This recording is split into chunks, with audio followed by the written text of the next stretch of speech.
On today's show, the Dallas Mavericks get a near 20-point win without Luka. Impressed? And why Moses Brown could be the next human to go into space.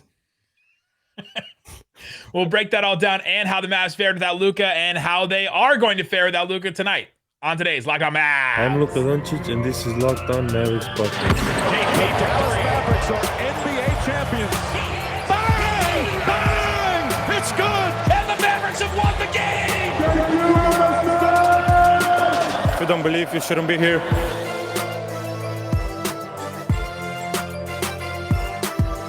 And welcome. You are locked on to the Dallas Mavericks. My name is Nick Angstadt, media member and NBA channel manager for the Locked On Podcast Network. This episode is brought to you by Truebill.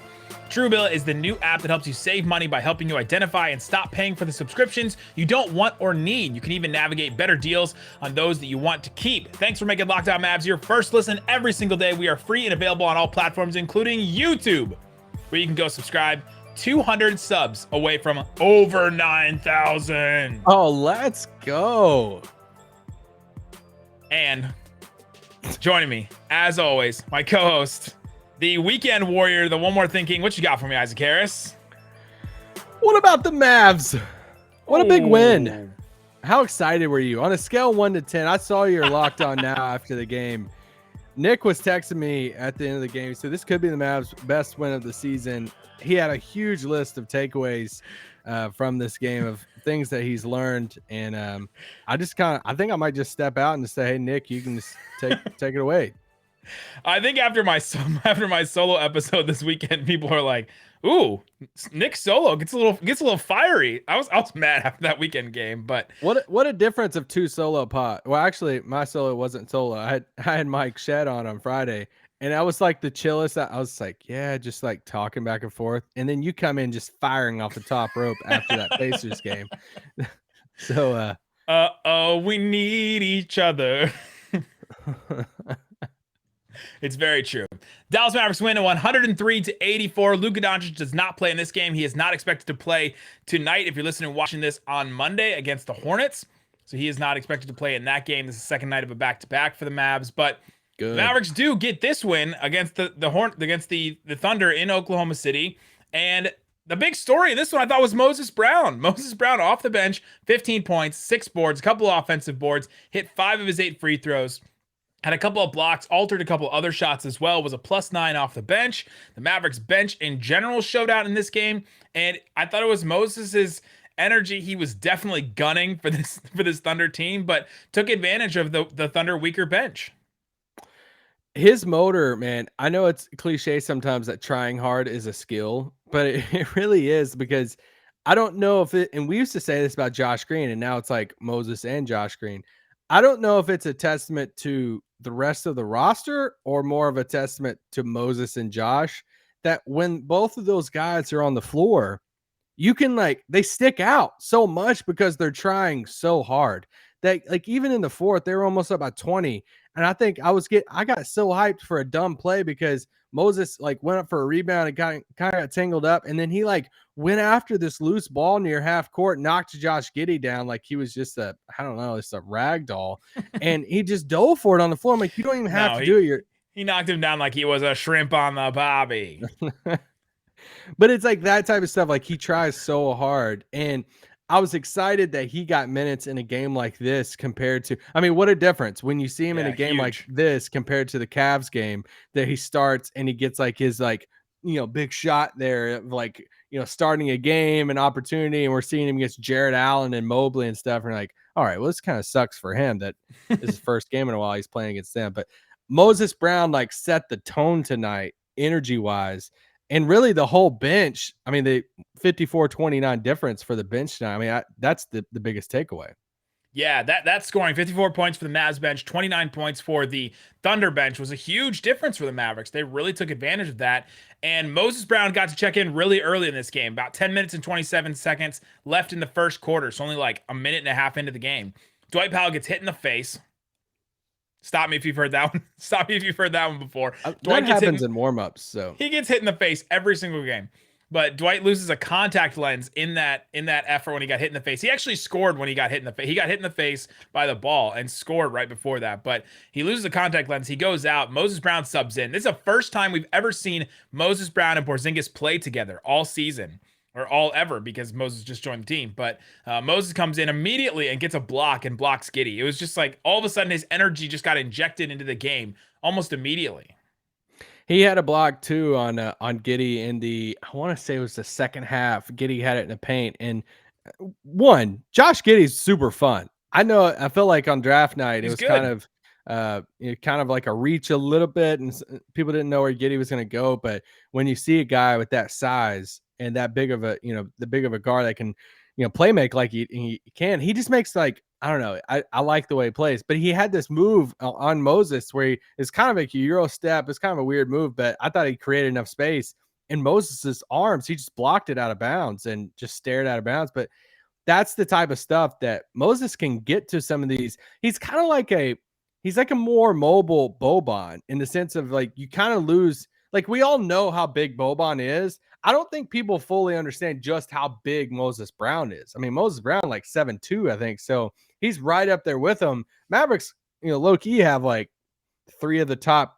I don't even have it in front of me. Three of the top 5 or 6, tallest players in the league, probably. So Boban, KP, and Moses Brown, but his arms he can get to shots that I don't think he has any business getting to. Now, I think it does ask, like, what's the rotation now? Like, what is, like, Moses has a couple of games under his belt now. They're going to go against the Hornets. He's going to play against the Hornets. Hornets have no bigs. They have Mason Plumlee, and he's going to play. They're missing players too, but I'm just really intrigued. Wednesday night, is Moses on Anthony Davis? Are they going to try it? I mean, are they going to try it? Like, I don't like AD is going to, do AD things, but I mean, I that's why I just don't know how much they're going to lean into the Moses stuff. Yeah, it's really interesting. You can throw Josh Green in there as well. What is this rotation? Because I thought Josh Green had a really solid game too. He played 18 minutes, he had 8 points, hit a 3, his first 3 of the year, 5 boards for him, a couple of assists and a steal. And he was +6 off the bench in his minutes that he played. But both of these guys have earned some minutes. Jason Kidd afterwards said that Moses Brown has earned the minutes that he's playing right now. And so what does the rotation look like? Does this take away from, Boban ever coming in, right? Like, is Boban going to play again if Moses continues to play like this? What does it mean for some of the other players?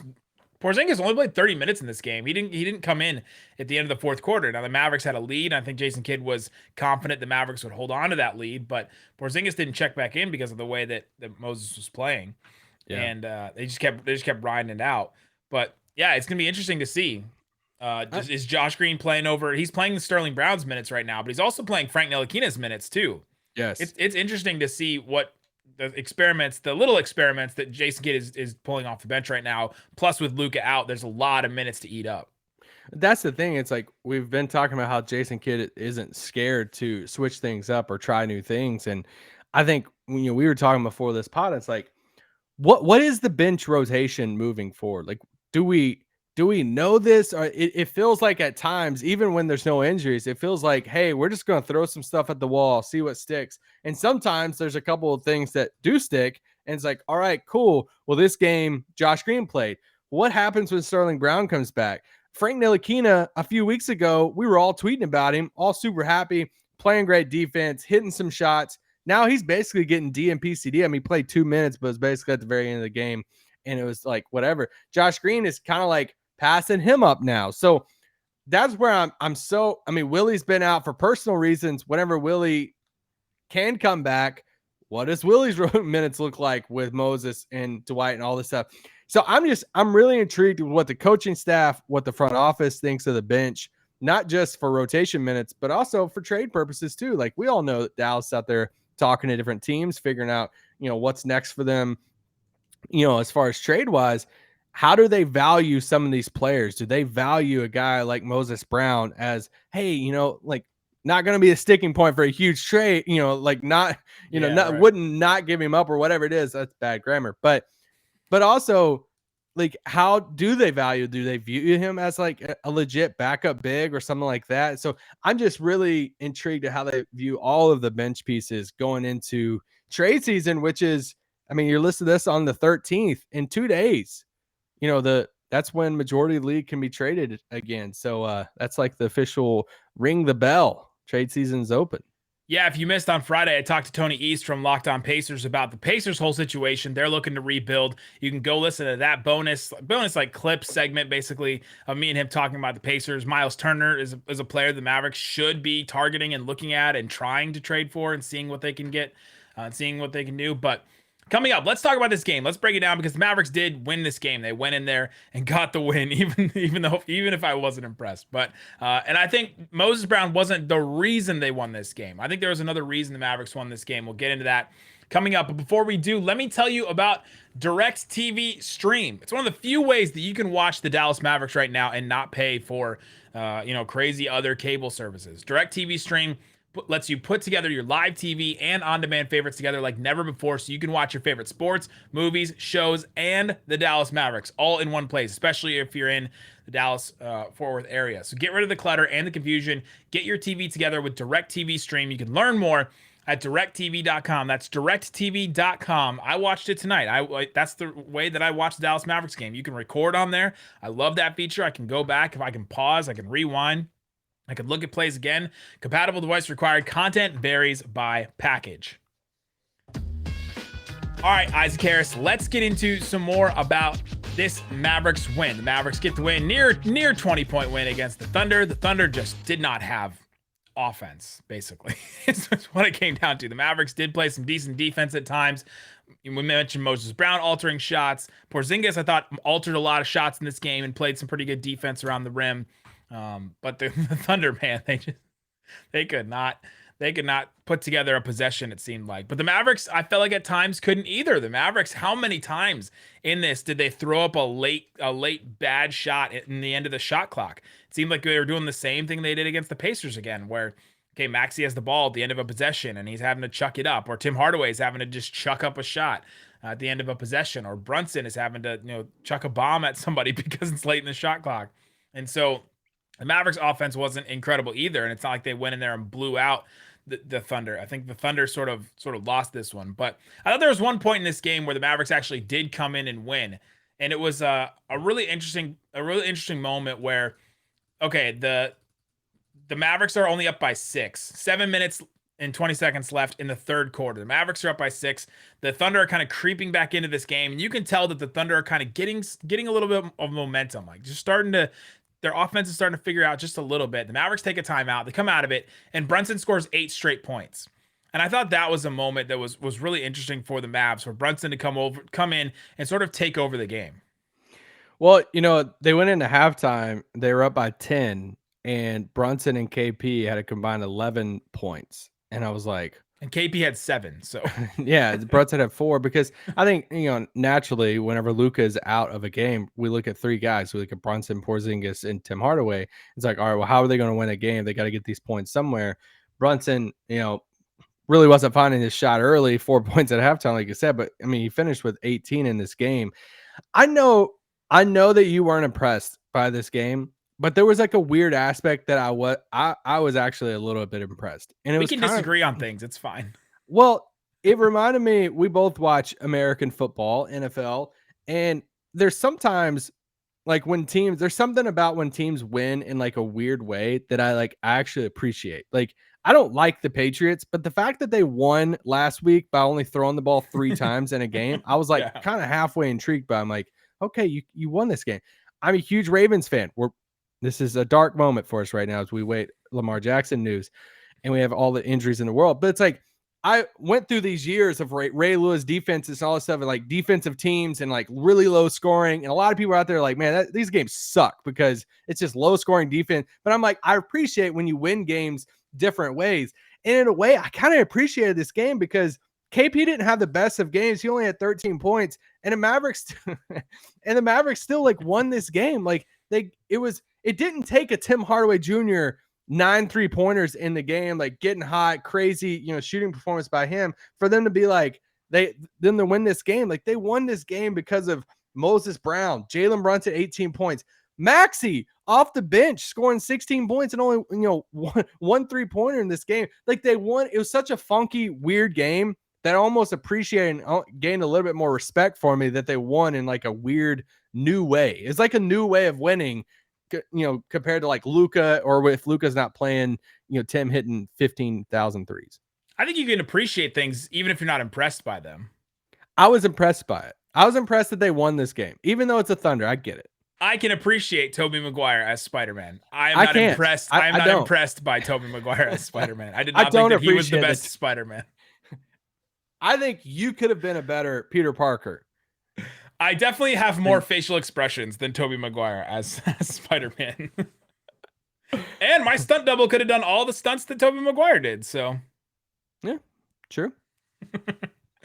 But yeah, Brunson, I think in this game took over, and he mentioned it after the game too. Someone asked him about it and said, hey, I think it was Tim Cato asked him that third quarter, you guys went into a timeout, you came out of it, you scored the next base. I think he scored 10 points in the third quarter. I think it was 8 straight. 8 of the Mavs' next 8 points was by Jalen Brunson, and asked him, what was it? And his answer was something that he told us at the beginning of the season. He said, I started the game a little timid, second guessing myself on whether to shoot or pass. And I just told myself, I got to be me. I got to be me. That's something Brunson told us at Media Day. We sat down with him in person at Media Day and talked to him. You can actually go watch all those interviews on YouTube, by the way. Some of them are pretty interesting now to go back and watch. Our Moses Brown one was one of our favorite ones that we did, if I remember. Yeah. Good stuff from Moses. So go check out that interview on YouTube. But he said, I got to be me. And he said that at the beginning of the season. We were asking him about the Clipper series and how he was kind of played off the floor in that series. And he said, I got to be better. I got to be better. And I got to be me. I just got to take it to the next level, take everything in my game to the next level. And he's a scorer. He comes in, and sometimes he's going to frustrate us because he misses open guys under the rim or in transition or something. That never happens. But he's going to hit buckets that you don't expect as well, right? He's going to hit buckets where he stops, turns around, does a little pullback shot. And you're like, oh, dang, that was a really good dribble move. And he's just going to hit a shot off the dribble like that. And that's what he did in this game a couple times. And in that stretch in the third quarter, the Mavericks took control of the game and they never gave it back. Yeah, I think he scored, could be wrong, I think he scored 10 of his 18 in that third quarter there. Correct. Plus 22 in the game. Yeah, I mean, he came through when they needed him there in the third. And there was a couple, he was getting, defended by Dort in the first half. And I mean, that Dort's a pretty good perimeter defender. Did that play into his 4 points in the first half and 14 in the second half? Because Dort didn't play in the second half. Maybe. I would go on a limb, and it did affect Brunson a little bit. It affected it for sure. So Tim Hardaway Jr. had a hit out on him and went and like dove at his legs. That was the weirdest thing. And so in the second quarter, Tim Hardaway Jr. comes over to help off of a drive, basically like kind of a dig at Dort while he was driving to the rim, and he slips and falls. And so it looks like he just sort of dove at Dort's ankles a little bit. They both got twisted up. Tim Hardaway Jr. went out. Dort hit free throws, but then he went out. Dort didn't come back in the game. Tim Hardaway Jr. did. Hopefully Dort is okay, but Tim Hardaway Jr. seemed to be fine and kept playing the rest of the game. Yeah, the Thunder team is so weird. One, it feels like Muscala has been in the league for about 20 years, but he's not like super old either. I know. I expect him to look as old as Nick Collison. I don't know why, but that's what I expect him to look like. He hit a couple threes. I think they hit 6 threes in the first quarter. I'm like, is this really going to be one of these games? Two teams that love to drive and kick, OKC and Dallas. We talked about Josh Giddey. They started Robinson Earl at center. That's our boy Richards guy. Boy, does OKC care zero crap about the Mavericks front line of 2 bigs when they start Robinson Earl and Baisley? They do that against everybody. I mean, the Thunder, they don't. I mean, they start those guys all the time. Baisley and KP had a couple moments where they were chirping back and forth. KP had a couple buckets on him, and he was letting him know about it. And I kind of appreciated that passion from him. Yeah, but did he back it up though? That's my thing. With those 2 buckets, he backed it up. Nick, get off. Can I do my Porzingis thing right now? Here we go. Moses Brown scored more points than hater. I am right now. Hey, Moses Brown scored more points than KP, and KP took 11 more shots than him against this Thunder team who doesn't really have somebody to defend him. I guess Baisley blocked one of his floaters in the lane. How are you 7'3" and a floater gets blocked in the lane? That one I don't understand.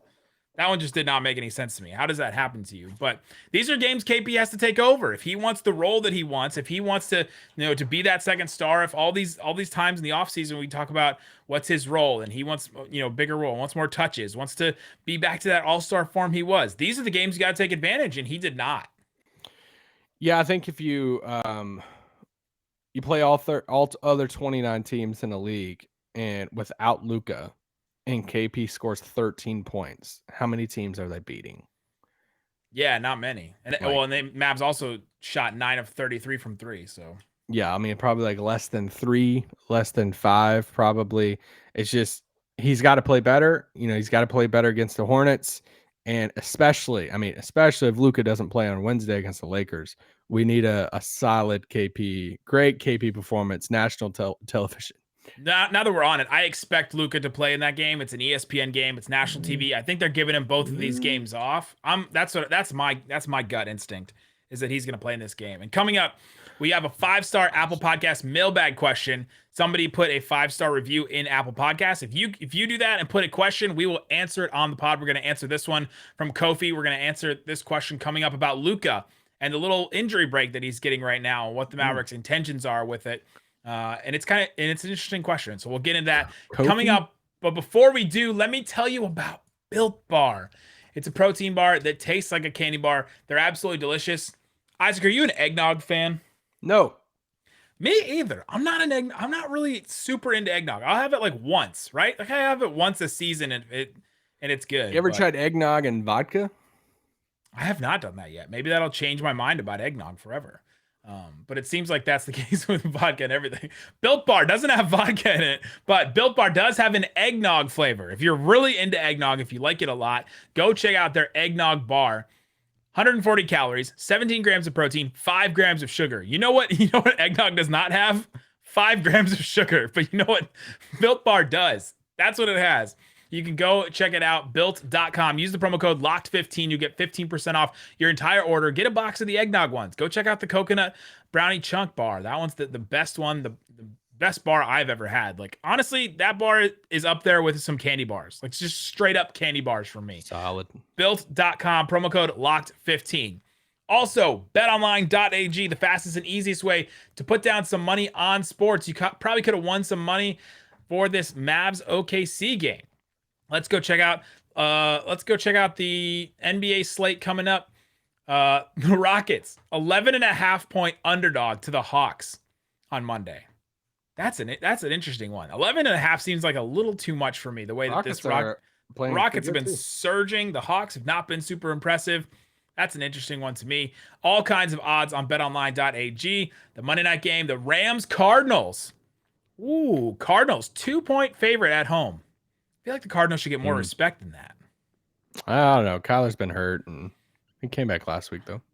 We will see. Go check it out. BetOnline. Use the promo code LOCKEDON. Get a 50% welcome bonus with your first deposit. BetOnline, where the game starts. All right, Isaac Harris. Let's answer this question real quick.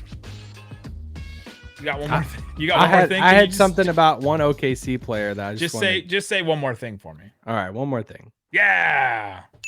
I've been super bummed watching this OKC team. Oh, we're taking it back down. And seeing Kendrick Williams and say, he played down the street at TCU and he didn't. No. He didn't. Anyway, that's all I wanted to say is he went undrafted and the Mavericks had a chance and he was down the road. And I just don't understand why he didn't end up in Dallas. That's all I wanted to say.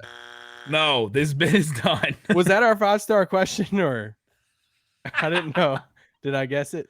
Miles Turner went to Texas. Why is he not on the Mavs already? I've already had this discussion. I've been ranting about it. All right, our 5-star Apple Podcast review question from Kofi. Do you think the coaching staff are using Luka's injury as a mini break for him to get some rest and get back into form? This question was posed to us back in November. So this is the second time now Luka has gotten this little stretch off. The first one was when Luka was off against the Suns twice in that Clippers game.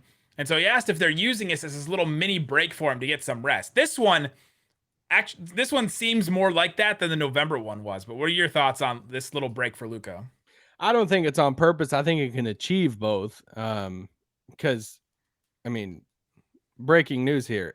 If he has a sore ankle, I don't think they're going to be putting him on a treadmill running 10 miles. So I think they're, trying to rehab him, getting him back from the ankle. But obviously it's not a bad thing that he can get some rest here, especially if they can, win some games in this. So I don't think that they're like, oh, he tweaked it, we're going to hold him out to try to get him into form and all this stuff. No, I think it's just rehabbing back. I do think that this is a really interesting stretch for the Mavericks to do something like that.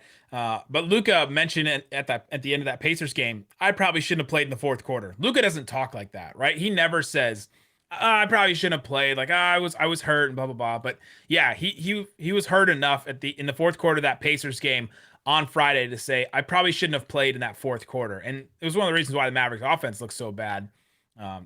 Luka was kind of out there as a decoy at times. Mavericks offense was bad for other reasons, but we won't get into that. Now go listen to my solo episode from Friday. Mavericks offense hasn't been amazing with him out there either. Yeah, but also true. If he did set out against the Hornets game, tonight, yeah, if he sets out the game against the Lakers on Wednesday, that will be roughly 10 days of rest because after the Lakers game, they're off, Thursday, Friday, Saturday. They're back on Sunday in Minnesota. I think it's in Minnesota on Sunday. So that would mean he would go from the Friday night game against the Pacers, to next Sunday, and that'd be a good little stretch for him to. I'm all here for it. When Jason Kidd announced that he was going to be out for these 2 games, I was like, thank you. I love that. I would rather him set out a couple games instead of him hobbling along trying to get it right. Yeah, for everything you just said, I think the Mavericks found a little pocket for him to get some time off because the Mavericks can't afford to lose these games. The Mavericks were a below 500 team coming into tonight. They are a 500 team right now. They cannot afford just random losses, random L's in the middle of the season at this point. They don't have the record for that at this point. They've not padded their record with wins. And so for Dallas them to Mavericks find these 13-13, 7th in the Western Conference right now. To find these 2 games, the Thunder, the way that their season has gone and the way that their team is built, and then the Hornets, the Hornets are going to be without LaMelo. They're going to be without a bunch of guys. I think your boy Terry Rozier is going to play, but they're going to be without a lot of guys because of COVID. Terry Rozier is about to drop. What's the over under? 32.5? Oh, should we check Prize Picks? Is he on Prize Picks? Prize Picks, Bet Online AG. That's the place to be. I'll go check him out. Those are Locked 2 different 15. places. Those are 2 different places. 2 different. They support the pod. I do think Terry Rozier has a big night. I don't want to give any updates on as far as injury stuff because we just don't know. They've had a handful of players, including LaMelo, and COVID protocols and all of that. So we'll see who's actually available to play on Monday night. It's a home game, so it'd be great, man, if Dallas can win both these games without Luka. Big time. Neither of those games are on BetOnline or Prize Picks right now, but go check it and see if they are available right now for you. But yeah, I think the Mavericks finding this little pocket. I expect him to play on Wednesday against the Lakers because he'll have. I mean, that'll be 4 days off, 4 full days off in and of itself before that game. So hopefully he gets back for that game. It's a national TV game. Hey, when those 2 teams play, who do you cheer? And then he'll have 3 days off before that Wolves game on Sunday. So that is a really interesting stretch there for the Mavs. But yeah, to answer the question, they're not doing this on purpose, but it is fulfilling 2 things for them. All right. Anything else in this game that stood out to you? We talked about Moses Brown a lot at the beginning of the show, but he definitely stood out. Josh Green's minutes stood out. He continues to feel more comfortable. Derek Harper said something interesting about Moses Brown, actually. He plays big. I think a lot of the Mavericks bigs don't play big. Dwight Powell does not play big. Willie Cauley-Stein does not play big. KP at times does not play big. Maxey is not big and plays big sometimes, but I thought that was an interesting quote from Harp, and it just sort of puts it very matter-of-factly, but it's true. Didn't you tweet out another Harp quote from this game? Harp had a great Harp quote. had some he really likes Trey Burke. He went on a monologue about Trey Burke and how he's talked to Trey about why he hasn't stuck in the league. And Josh Giddey looks like a surfer, not judging, but he looks like he'd hang out on Malibu Beach. That's what Harp said about Josh Giddey. Oh, man. Okay. Good. Maxey, 16 points. He was the second leading scorer for the Mavericks. Is he the Mavs' 4th best player off the dribble? No, he's not. Who's better than him off the dribble right now? Moses. Luke. Okay. No, number 1, Luka. Then Brunson. Probably Trey Burke. Hardaway maybe is the fourth. There's a lot of guys I would take over Maxey off the dribble. Maxey off the dribble right now. He's hitting that little mid-range like floater game off the dribble though. Okay, wait. Are you talking about like floater or like mid-range shots, or are you just talking about off like the dribble? handling the ball off the dribble, like you're trusting them getting into the paint, making a move and all that? Because those are two different equations. Like I trusted Dennis Smith Jr. to take somebody off the dribble. I would not trust Dennis Smith Jr. with my life of hitting a floater. All right, you have one player to take the ball from the 3-point line inside to 10 feet and take a jumper. Tim Hardaway Jr. or Maxey? Who are you taking? I'll take Tim. I'm taking Maxey right now. I really am. Put it on the board. I really am going to take Maxey right now, and it's more about my confidence in Maxey. Yeah.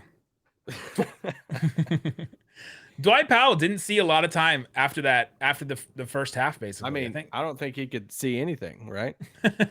I think he got his contact back. He played. He played the beginning of the third quarter, but I don't think he got any fourth quarter minutes. Can we just take a moment to like appreciate Josh Green's 3? It was the first one of his season. Career? Or season? No, season. Okay, I just want to make sure. I mean, it's just a big moment. Big moment for Josh's 3. He really, all jokes aside, he really I honestly is cannot tell if you're joking right now or not, so I'm not sure the audience can either. His energy is like, it's like infectious, you know. Yeah, like, him and Moses, they both talked about before. It's interesting how both those guys bring the same thing in that vein. I just don't know. I think it's easy for a lot of fans to watch this game and be like, why don't these guys play all the time? They need more minutes. They need bigger roles. Yeah. And it's like, I just find myself in between on it of like, all right, they were good in their spot minutes. It gave them a lot of energy.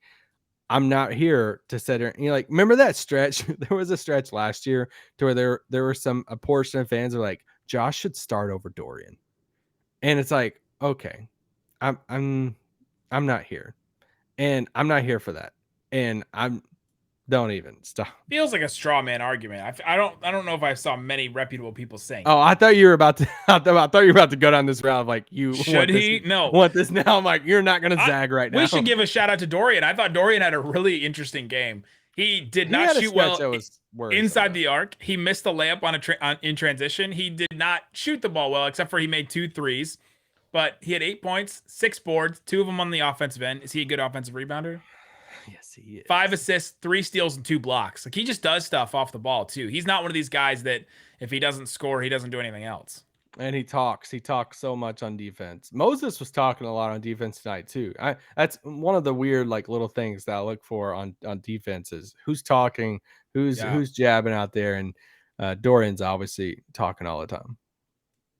Yeah, there's one point in the game when you can hear Dorian goes up for a block and he blocks somebody from behind, and you can hear the rim mic and he just says, "Give me that SHIT." Gotta love Dorian. All right, anything else from this game? 0. Hornets coming up tonight. The Dallas Mavericks will play. Luka Doncic probably, most likely, will not. LaMelo is not going to play.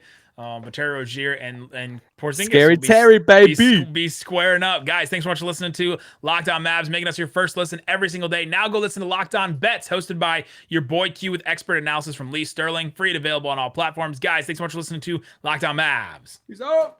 Boom!